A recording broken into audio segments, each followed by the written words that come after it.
Hi, g'day, bonjour, hola, bonjour.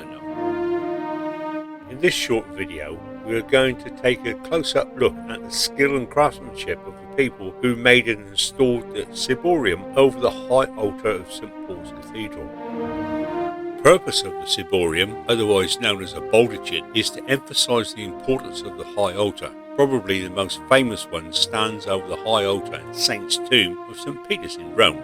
I would suggest to you that the one in St. Paul's is far more impressive, even though the one in St. Peter's is the largest bronze structure in the world.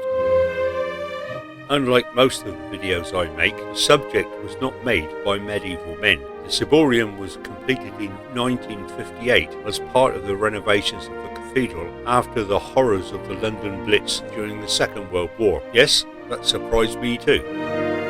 Please forgive me if you already know this.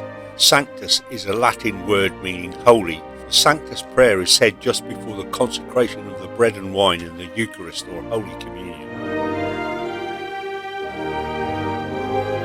We're now going to view the cupola of the ciborium and its dome. I'm sure that the inside of the dome is also highly decorative and wonderful to see, but because of the ropes, I couldn't get into a position to be able to take a good photo.